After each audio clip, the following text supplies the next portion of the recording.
Good to go. Are we live?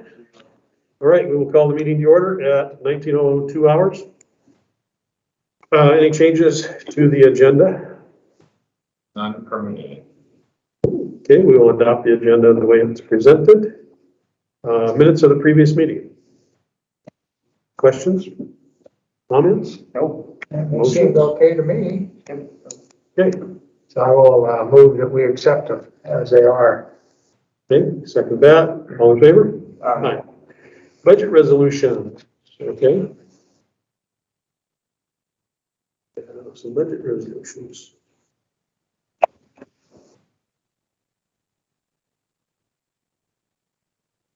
So we have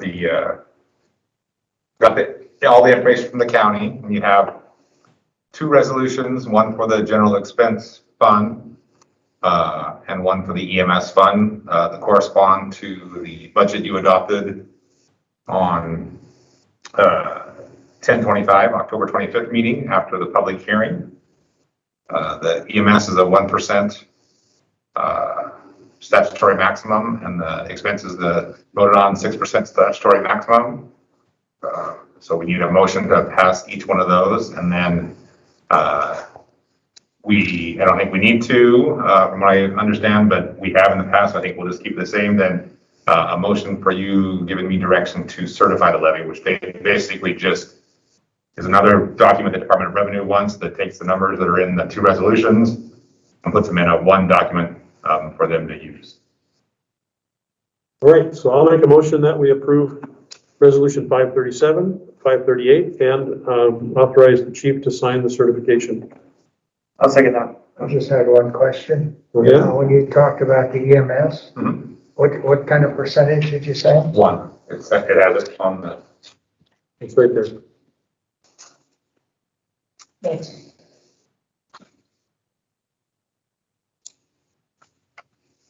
Okay, I will fix that for the one that you guys sign. So it should be one. Yeah. Let me Okay. see those. I don't know. For the EMS one, right? Yeah, the EMS one didn't get saved. Let me make sure all the other numbers are right. Yep. So we'll go print another one off. Actually, Bill, if you want to go, or Jason, you want to go get it all printed off from here. I thought that's what I heard you say, so. Well, yeah, that's what it says in the Yeah. Okay. Any other questions? No. Okay. All in favor? Aye. Good. So that brings us to accounts payable. Any questions about accounts payable?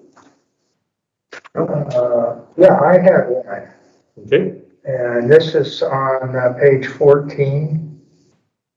Make it there. Yeah, if I can find it here. Yeah, it's the first, it's number 15 there. Are there others like this that is this something we're required to do? No, we're not required to do it, but Okay. it's good training to be done, expectation. So it's just a training class that we're giving like we do all the time. Okay. Are there others then that we'll be getting like that as well? Like this, similar to this? I guess I can't answer that. We identify topics and then we find the instructors to do the topics and then we Okay. get them. And I guess it depends what you consider like this and what, it's similar in the same thing. This isn't this didn't appear to me as just a regular one, Yes, For instance, this has to do with gender. correct, We could have one with race, correct. and so that's Yeah. what I mean by Yeah. others. That's right, yeah. So we're always trying to see where we haven't and where we need, where we feel the executive leadership team feels we need training, and then we go out and get that training and offer it, kind of like we did the harassment training. Sure, I mean, that would fall in the same. Yeah, so yeah, we're always trying to do some, what I call, we had a big lack of administrative training, outside administrative training, so we're trying to do one of those a year. Okay, This will actually be our second one this year, but we have the budget to do it, so we're always trying to bring outside instructors on these subjects to better a well-rounded and diversity trained organization. And then my other thought on this is what was the percentage of our people attending? But we haven't had it yet. Oh, you haven't had it? No. Oh, but you pay it beforehand? Yes, we have to deposit okay. it. All Yeah, right, for them to get in the schedule, they don't block their days out until they have, until they have the until they money. have money. Okay, And that's gonna be for every member or just the executive staff? No, every member. We just identify is what I was saying. We identify subjects and then we give direction for the training to go. This has been all arranged by the training department. okay. So it'll be department-wide mandatory training, just like, the harassment training is. Okay, well, thank you. Yeah. That answers that question. That's the only question I have on that. Okay, any other questions on accounts payable? If not, then we'll move on to the strategic plan draft presentation. And getting into that, I could say that, I'm impressed with the strategic plan, the way it's been written and all the content. Okay, we have, if you want to go do something else, I told them to be ready at 7:10, so they're not quite ready. They won't be ready yet. So Okay, if you want to drop down to either B or C or D. all right, let's go to policies. That should be an easy one, almost. We have 4 policies. Questions? Answers? Yeah, so on the first one, on 508, on page 50. I'll find that there here quickly. And here was talking about, on 3.4. We were talking about when training could take place. Mhm. And I noticed there isn't anything there about evenings. Correct. So that's something that would be out there? Pretty much, yeah. Okay, I mean, we have night offs and things like that, but there'll be no regularly scheduled. So that's one of the problems. So like we had a evening run review, and that was, the idea was to get part-timers. Dr. Beekoff actually came to us and said, you know, this is getting a little ridiculous. Because he's coming in the evening, we pay him a lot of money, and there would be like one person here, 2 people here. And so that's the problem, is why we're changing the program of the part-timers is 90% of them now don't come in the evenings, and you have the few stragglers, and we're spending a lot of money and staff time to have an evening training to cater to 1 or 2 people. So, yeah, when we have nights ops, it'll be the entire department doing night ops, or if we, have a training there, it won't be just a random class to do in the evening. I have to pay the training division overtime, just like Dr. Beecroft coming in. And then what happens when Dr. Beecroft does that, he only pays us, we only pay him to do so many run reviews, right? And so basically wasted a whole run review for one person, where most of our day ones will get, I don't know what, 15, 20 people at a run review. okay. I was just curious about that one, because it wasn't mentioned. And then, on 715, on page 73, we're looking at that.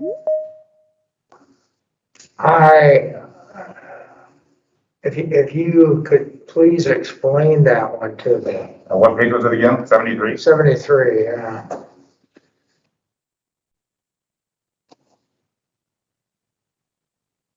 It was in there 1%. I don't know what's anything. Yeah. Sorry. I just, 70. I was trying to, My 73 is, oh, you mean the table? yeah, Oh, that's not part of the policy. no, but does that help explain what's going on in the policy? No, no. That's something I was gonna talk about when we're all done, just about the part-time program. Oh, okay. That's All right. nothing to do with the policy at all. Okay, it was right there, and I just thought it Yeah. rolled into No, that. Okay, That's why I was like, I don't see anything in the policy there. okay, We'll get to that once you're done, or if you just have questions about the change in the program, which is fine. yeah, okay, So then basically that's just showing you that, so we've had one part-timer that has notified us that they won't be continuing on after the first year when the program changes. uh-huh, And we've had 2 that said it may be difficult, but they're gonna give it, their best shot. But losing the 1 and even maybe losing the other 2, our total hours, because we've increased our hours for all the other part-timers. What this is saying is we're covering more shifts with the new program even after losing that 1 person. Does Okay, that make sense? that's the second column? If you Correct, go from the left over? correct. So green is the way we are now with all the people on what ship. It's Jason's table. I can let him explain it better. Yeah, so the green column was, as if we lost 4, which it doesn't sound like we're going to. Uh, So that number is gonna be even better. And the new system, the first part-time new system hours coverage also was if we lost 4 existing. It looks like right now we're probably looking at maybe 2. And the other 2 that we thought might be a challenge are saying they're gonna try to make it work. And so those hours actually, some of that information is new. So this, we're covering still additional shifts or additional hours, even if we were to lose 4, which we won't. It sounds like maybe 2. And then the May column is when we get the additional part-timers and the academy folks out. I added in the additional shifts that the part-timers in May will be up to 1,560 hours of coverage with just the part-time program with the new Sure. staffing and 3 additional. And then the final column is combined with the full-time members and the additional hours when they come out of the academy. That'll be an additional 72 shifts. Okay, well, thank you for that. 'Cause I somehow thought it was hooked up with the other thing and then, thank you for the explanation. So we're hopefully going in the right direction with more staffing on the part-time side. It's a challenge to retain part-timers. So one of the options is to do what we did and offer insurance and get more hours of the ones that are here to help out that staffing. And then the additional full-time members obviously will come in also and fill some of those shift openings. Okay. Excellent. Those are the only questions I had. Okay, I'll make a motion, we approve all 4 policies, 508, 518, 524, and 715. I'll second that. Okay, any further discussion? Going once? All in favor? Aye. Okay, Chair, Vice Chair. We have, if you want to go back to A, Oh, yeah, are we ready for that? we are, Oh, good. Burke is all on and ready to go. Excellent. There they are, Yeah, stars of the hour. Good evening, Commissioners. Happy to join you. Just let us know when you're ready for us to begin. We are ready for you to begin. Well, there we go. Perfect. Good evening. My name is Brian Murphy, and I'm really pleased to be here with you, virtually, that is, and share some work that we've done with you and your team on the strategic plan. So I'll let my colleague introduce herself, and then we'll get into the content. Good evening, Commissioners. My name is Julia Tesh, and I've also been supporting this project along with Brian and Chief Waller, and I'm really looking forward to sharing some of the outcomes of this planning process with you.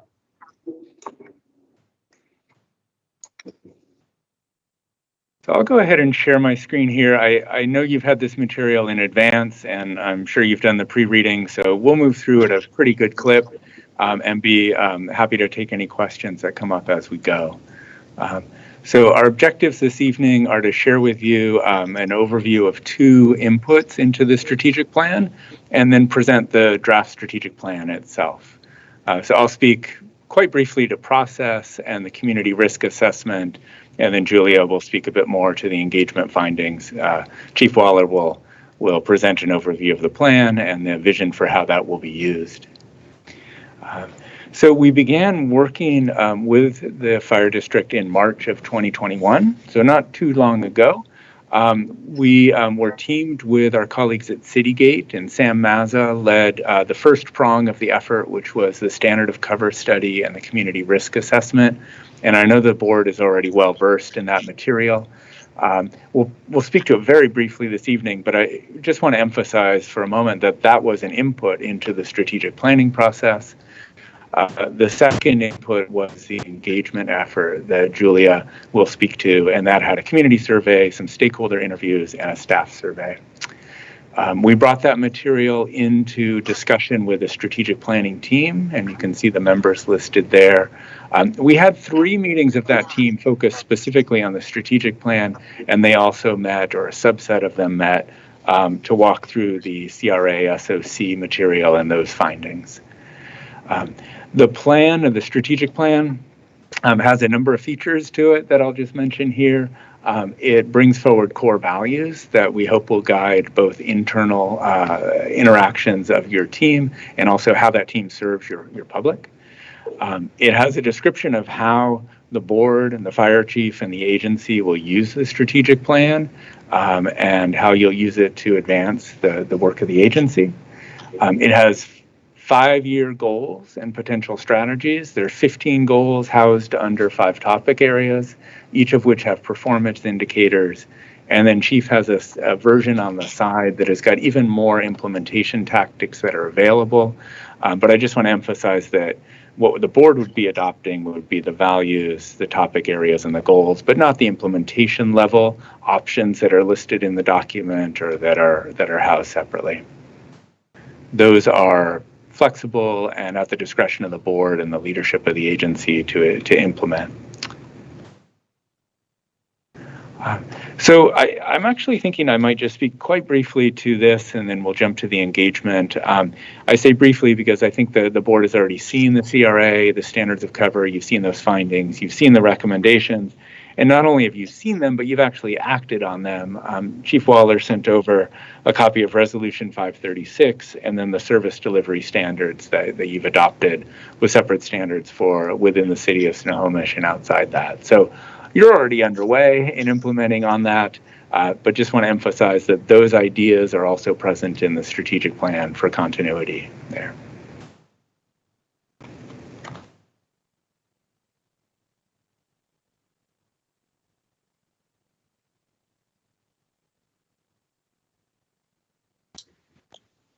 My guess is that Brian has mistakenly left the meeting instead of screen sharing differently. So let's give him just a moment to log back in. Here we go. Let me admit it. Welcome back. Sorry about that. I hit the wrong button. I've joked that you cannot hit the wrong button and suddenly shoot yourself out of an in-person meeting, but is a downside of meeting online. Sorry about that. So are there any questions first about the process or about the CRA SOC portion of that before we move into the engagement discussion? No. Great. All right. Julia, over to you. All right, thanks, Brian. Yeah, so I'm going to give just a brief overview of some of the engagement process that we undertook over the last several months to hear from 3 primary stakeholder groups to develop this strategic plan. So the first group that we looked to engage was staff, which is really the most valuable resource the district has, and really the group with the most in-depth understanding of the district's operations, both externally and internally. We also engage stakeholders, which we identify as experts, community partners, community leaders who have a strong understanding of, how the district, what their role is within the greater community. And then last but not least was actually engaging the greater community. So we did that through a public survey that we conducted, really both to build public awareness about the district and then also to gather some input about the public's priorities. So I'll talk a little bit first about what we found through this staff engagement, which we conducted through an all-staff survey. One thing that we found, which was great to see, is that staff really appreciate the district as a good place to work and that there's a strong level of respect between staff and leadership. And we also found that staff responses didn't differ significantly based off of demographics. So again, we're seeing that staff are having a pretty strongly similar experience of respect, of mutual respect, and of having the district be a good place to work. When it came to external functions, operations, and assets, we saw that staff are definitely concerned about growth within the community and maintaining levels of service, and that staff are most confident in the quality of EMS and fire suppression services and have a little bit less faith in the public education, communications, fire prevention, and specialized rescue of the district. We also saw that staff see facilities as needing some improvements. Looking internally, we saw that staff are concerned about equitable treatment of staff, about mental and emotional wellness, career development pathways, lateral communication within the organization. And then I think on a related note to communication, for the district to incorporate a change to operations, to internal functions as a result of constructive criticism. The last thing that staff noted internally is just that there's a bit of a sense of insiders and outsiders within district culture. So this is an opportunity to maybe do some community building within staff and help build some of those relationships. So this slide shows you the interviews that we conducted, or the interviewees that we spoke with in a process of one-on-one interviews that we conducted with both like community partners, for example, the school district or the senior center, as well as other emergency service providers like Everett Fire or South County Fire as well. So if we move on to the next slide, I'll tell you a little bit about what we learned in these stakeholder interviews. Overall, we felt that interviewees really have a strong appreciation for the professionalism and quality of service of the district. And we also saw that interviewees have an appreciation for new leadership of the district, and in general, that regional collaboration is pretty strong. When it came to potential improvements or potential things that the district could strengthen, interviewees expressed an interest in the district strengthening its approach to low acuity calls and developing out disaster preparedness, especially in conjunction with partners, and conducting more community engagement and education, and then continuing its role as a sort of a leader in the training realm due to the district's training center that they have available to share with partners. And then also keeping an eye toward potential regionalization. This is really something that was more focused on a forward look. So as things change in the community, continuing to look at opportunities to partner. And so last but certainly not least, I'd like to talk a little bit about the community engagement, the community survey we conducted. And again, overall, we found that the community is really satisfied with the district. So 72% said they're very satisfied with the district. 21% are somewhat satisfied. So it was only 7% of the district that is somewhat or very dissatisfied. Overall, community has the most satisfaction with the quality of service and the personnel, and the least certainty and satisfaction with the district's stewardship of financial resources, which is not an uncommon thing for us to see. In terms of awareness of the district, we found that 99% of the community is aware that the district responds to fire and medical emergencies. So that's great. The sort of core services are well understood. But we did find that actually nearly a quarter of our respondents were not aware that the district helps plan for disasters and that the district offers special operations responses. So that's an opportunity to do some additional outreach and public education about the services you provide. In terms of priorities, we only asked about the community members' priorities beyond extinguishing fires and medical emergencies, kind of acknowledging that that's going to be a given no matter what. But beyond this, the community's the top priorities are a special operations response, planning for community growth, and planning for disasters. And then lowest priorities were responding to hazardous materials incidents and teaching CPR. So with that, I'm about to pass it over to Chief Waller to walk through the strategic plan. But before we do, I just wanted to reiterate a couple of things that Brian mentioned to you just a moment ago. So what you'll see in the strategic plan are some core values that we developed through this process along with the strategic planning committee. And we have identified both internal and external ways that these values come into play. So sort of coming up with some statements about what these values look like in action. Again, the plan is organized around 4 topic areas with 15 high-level goals. And then inside those goals are some strategies and timelines which are potential. So again, this is sort of a suggested options for implementing the plan, but this is not something that is guaranteed within this plan. This is really up to the board to make those decisions. And again, that this is a high-level plan because it's intended to be, a static plan essentially for the next 5 years. So some of those more tactical things that might change on an annual basis are included in a supplementary plan that would remain internal to the district. Lastly, in the plan, you're going to see some performance measures, some specific targets and metrics. And again, these are just suggested metrics, and we don't name specific numbers that are associated with any of those because really it's just about providing some guidance about the sorts of things that the district could measure to look at their performance. So with that, I will, before I turn it over to Chief, Brian, is there anything else that I should have mentioned on this slide that you want to suggest? No, thank you. Let's just see if there's any questions about process before we go over to Chief Waller to look at the content. Yep. Great.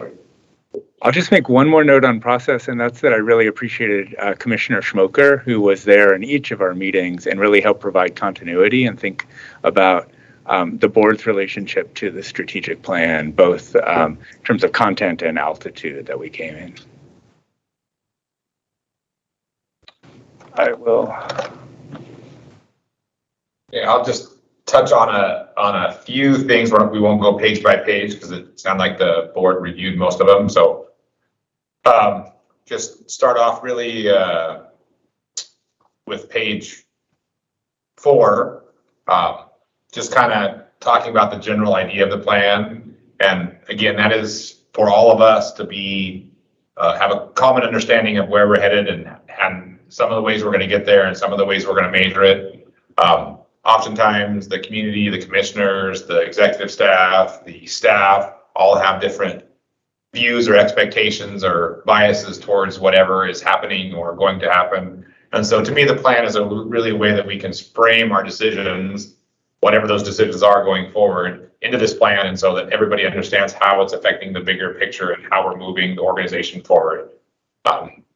I feel that if all of us in these groups communicate through our staff and understand how we're moving in the direction that we all can pull in the same direction, then we're much more likely to achieve a lot of good things. And so this is that framework that allows us to contextualize the decisions we're making and why it's important and how it fits in with other pieces down the road. Page 5 kind of outlays those topic areas and goals that get more in-depth later in the document. Page 6 again talks about how the leadership, how you, the board, and us, the leadership team, how use the document the most. In other words, how we implement budgetary projects, how we spend money, how we assign resources.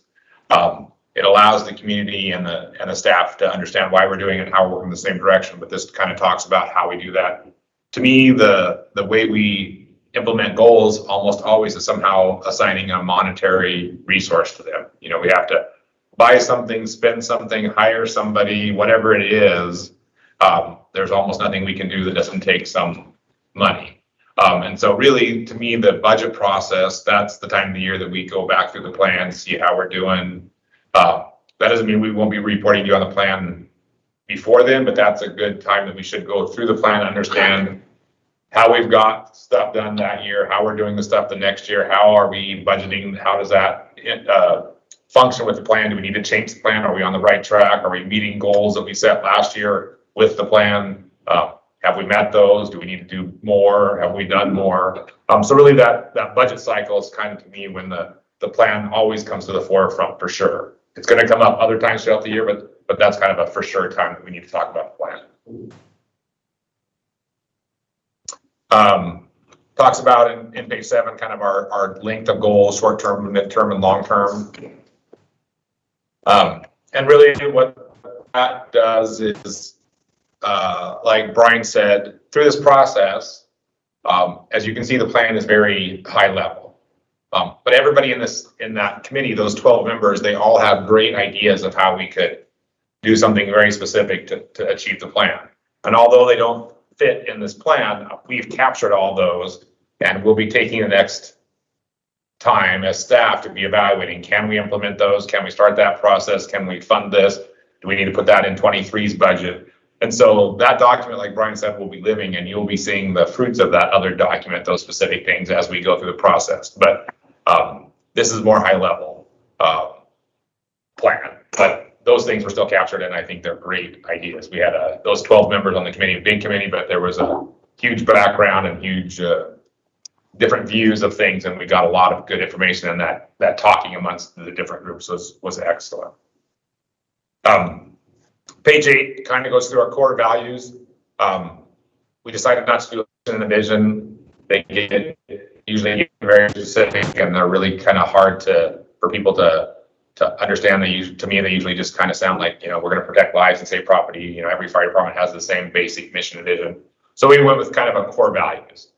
So what are some important things? And so when we look at projects, we can look at those projects and say, how do our core values, how should those core values influence the project? And how does that project influence our core values? And so we can kind of use that to see, are we headed in the right direction? Do we need to tweak something to make sure that we are meeting some of our core values, or vice versa? That gets into page 10, which is those very detailed areas. I'm not going to go through each one of those. They're high level enough that we have a lot of ways we can meet them, ways that we can measure them. We put some of those down. And like I said, for most of these, we have some very specific ideas that we'll be working for. If you have any questions about any of these, just kind of stop us. These, like I said, these came out of the interaction of the strategic plan, the community risk assessment, and the community stakeholder engagements. And so those kind of came together, and those 12 community members used that information to say, hey, these are some things we should work on. And so that's how those 15 areas came about, is the committee evaluating all that information, saying, where do we need to get better? Where are we good at? Where can we get better at? Where do we need to capitalize on our strengths? And where do we need to bolster our weaknesses? So that takes us through most of the document, and then we get to the appendix, which is a little more. One thing I do want to mention is kind of on page 20, Julia went through it, but again, how much time, we started this, I think we started our process in 20. We didn't do the consultants until 21, but just looking at this We idea. started the saying we were going to do it in December. Okay, that's what I thought. So December 19th. So we put a lot of time in this, and there's been a lot of information in, and it's this plan seems like a long plan at 20 some pages, but there's a lot more than that went into it, and a lot of more discussion that got us here. And so I appreciate all the people that engaged to give us feedback, whether it was community, stakeholders, staff. Brian kind of mentioned it, but we had 100% participation with the staff on the survey, which is pretty unusual. So we had everybody, all of our employees took the survey and gave input in. So I was pretty proud of that. That's pretty unusual. Even for an organization our size, it's still pretty unusual. So that's really all I have, unless you have some specific questions. I went through that pretty fast, but it sounded like you guys had read through it quite a bit. So I didn't want to. So I have read through it. I would like to say just a couple words. So I would like to say thank you to Chief Waller for all his effort in this, and especially to Burke Consulting and Julia and Brian for their work on this. As we went through this, we saw or at least I saw little pieces of kind of at times, how is that going to fit together? And how is that going to work? And I would have to say that the final product is well beyond what I expected. I'm impressed. I think it's a good document. It's something we can use to work and to improve our organization. And I want to thank all of you guys for that. And then also, of course, the stakeholders that put their input in that, took the time to do surveys, to answer questions and give us their input. So thank you.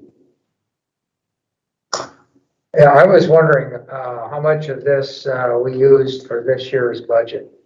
I obviously I knew some things were coming out, so I did that. Some things we already started before it even came to the plan. Like I'd have to get my specific document out, but there's quite a few projects that fit into this that we had started before any of the goals were ever thought of. So there's quite a bit, and my thought was after you adopt the final plan, I think what I'll have staff do is try to identify all the things that we are currently doing that fit into that plan and where we are in those projects. and what is coming up in the next 365 days, so that you guys can see some of those very specifics. And that way, also, if you have ideas of where we should prioritize for specifics, and then I'll show you the ideas of that we're not working on or aren't in that 1 year plan. And if you think things should be prioritized, we can come back to you before the end of next year of how to move that around. Because again, we can't start working on changing our plan in October when we're doing budget. We need to get input, now to be planning for what we're going to do in 23. So that was kind of my plan, Commissioner, is that after you adopt the plan, whatever the final plan is, that I would come and give you a report within the month or two of where we're at in relation to the plan once it's adopted. Well, the reason I was asking that, because as I went through it, this year, 2021 is just about gone. Yeah.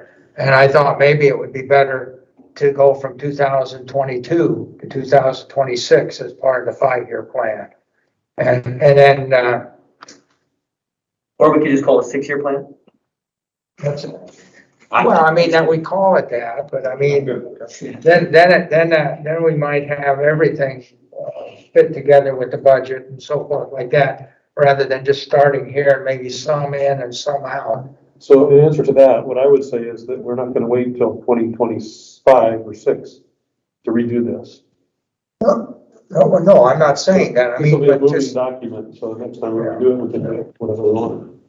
I just thought that might be a better way to help the staff with their following up with it. All these things are in place. As the chief says, we're doing some of them already and some of them we're not. And this would be a chance to maybe start everything, not over again, but at a certain spot, and then everything ahead for budgeting and things like that would fall into this plan rather than this year just, some in and some out. At least that's the way I'm reading it. I am good with either way. We will report on the plan and we will update the plan. However you guys want to set it. So we can work with any of the options. I'm comfortable with it the way it is. Yeah, I'm as well. I'm okay with it being the way it is. Okay. And we can work with it. Okay. Excellent. I was also wondering, when you were doing your percentages, those were actual percentages. Is there any, sometimes there's a plus or minus on the percentage of various things. As I was reading through there, you just basically took what we actually had, and that was a percentage, rather than saying it could vary plus or minus. I think like none of our surveys were big enough for accurate, like valid, so there's no error rate. So you can get a standard deviation and all that. So that error rate has to do with standard deviation. Statistics, and nothing we did would be able to be evaluated. That's exactly right. Those percentages are the exact percentages of the survey respondents. So we have to be real clear that we're just reporting on what the survey respondents told us, and we can't extrapolate to say that percentage of the community feels that way, because our sample was relatively small. And more important than that, people who participated chose to participate, so it wasn't a random sampling of your community. It gives you, I think, a good indication, but it's not a statistically valid survey with a margin of error like that.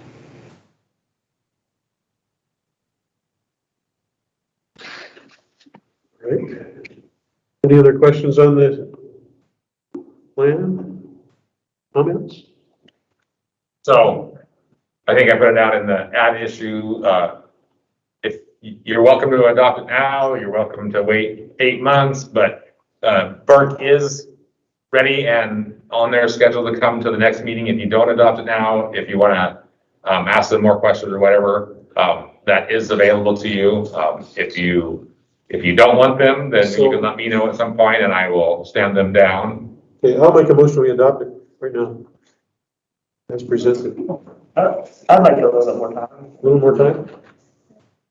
Commissioner Platt? I think, I'd like to go over it again Okay, with what they presented and the You have a little chiefs. bit more said, in-depth, involvement in it, so, yeah, Yeah, I read over, just I'd like kinda- to read over it again. It is. Maybe you can sit down with the chief about it. okay, so my motion dies for lack of a second, and I agree, like you said, I have been through it a lot more than you guys probably have. But, so it is a pretty in-depth document and pretty long, and so it would, Yeah, like I said, all I would say is, if you guys have questions, if you don't think any of your comments or concerns or questions are related to something that we need Brian and Julia for, just let me know a few days ahead of time so I can tell them they don't need to be on.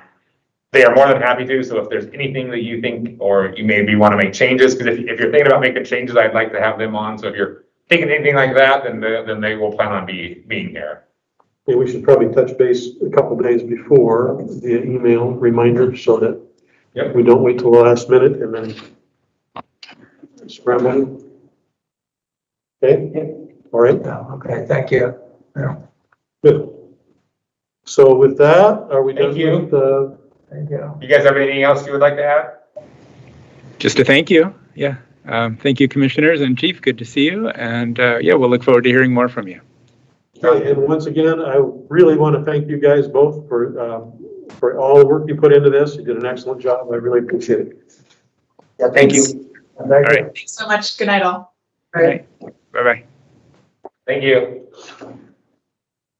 All right, now we come to the selection for chair and vice chair for next year. So let's open up the nominations for the chair to start with.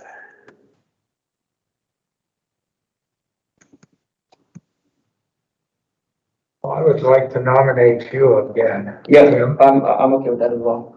Okay, for that position. okay. Well, okay, All right, so vice chair. So I assume that Richard nominated and Evan seconded? Is that what I heard? that's what I heard, yes. Are you, Well, we wanted to make We sure have- that he was okay with it first. Yes, I'm Like, okay we wanted with- to, we did want to have a discussion about it. I am okay with that. Right. okay. And I would like to, again, nominate Commissioner Merritt for vice chair. I'll second that. Okay, all in favor? Aye. Good, that was easy. Calendar for 2022. Hold on, don't we? Did I say all in favor? I thought I did. Yeah, I assumed that it was one motion. Okay, all One in motion favor? that did the chair and the vice chair. Okay, Okay. it's official. So calendar for next year, there's two drafts, one and draft two. The differences are, I'm trying to figure that out. The difference is draft one has two pre-scheduled meetings in October, November for budget, and draft two does not. And I just found that going through this year, it was a little cumbersome because we're on the county's timeline, and so even doing a second meeting doesn't mean we hit their timeline right. So I think I would prefer that we not schedule two meetings ahead of time, and sometime, in the September, October timeframe, we schedule those two meetings when I have a better idea of when we're gonna get the information from the county. That sounds reasonable to me. I agree. So that would be draft Two. two.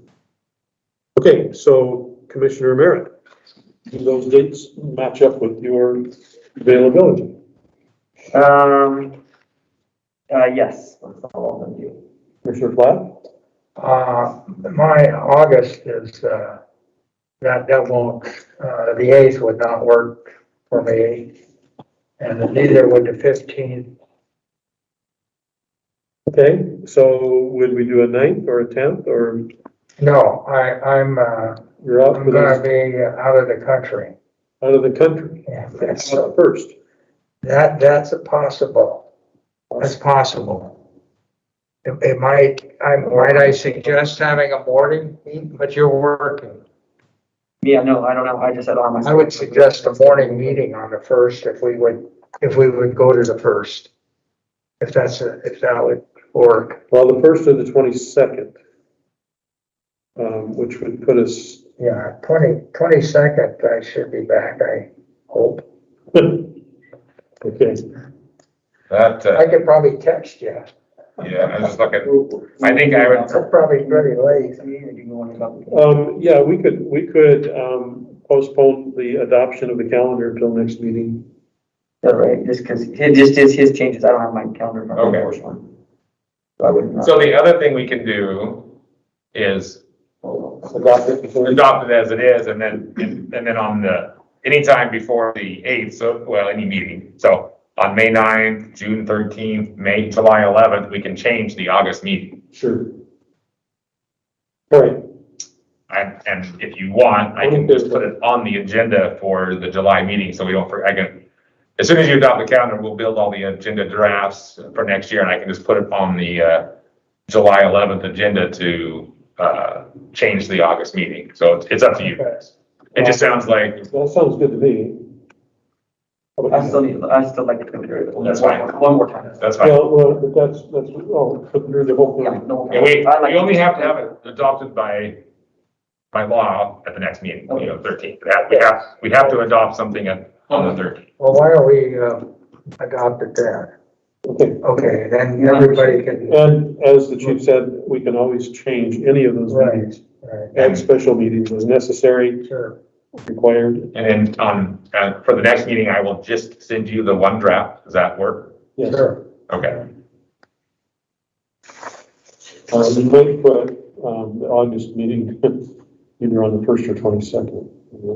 Because we know the 8th is not gonna work. All right. We can move it to the 1st. I would prefer the 1st and the 22nd. Okay, let's, move it to the 1st for now. Put it on your calendar, why don't you just put it on the first? Okay, and then So- like, That'd be okay. Unless something comes up with that. Well, right, we'll look at it next meeting. We can make changes next meeting and then adopt with changes. Yeah. okay, And then, like I said, anytime throughout the year, we can change. Sure. okay, got it. Okay, so now, where are we? Calendar, district staff and work groups comments.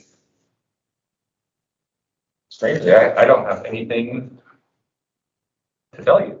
Oh, I got a whole list. I got a couple things. I didn't give you an update from last meeting, but, the drug safe that you guys as a board approved for purchase in September has been delivered. It's that dual authentication safe.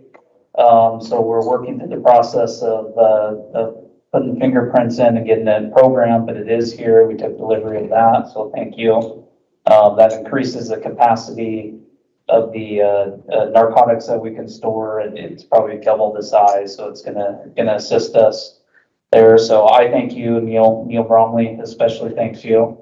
The fire stats that you guys signed a couple, probably in September or October.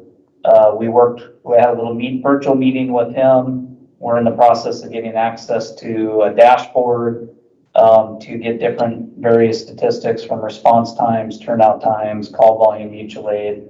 So we're still working through the process of how to learn that system. But we are on schedule for additional meetings, and hopefully we'll have some good data for you to share with you guys pretty soon and pretty regularly. And that goes without saying that part of the contract is they're going to provide us some monthly and quarterly reports, but the dashboard would allow us to refine a little bit more beyond that if we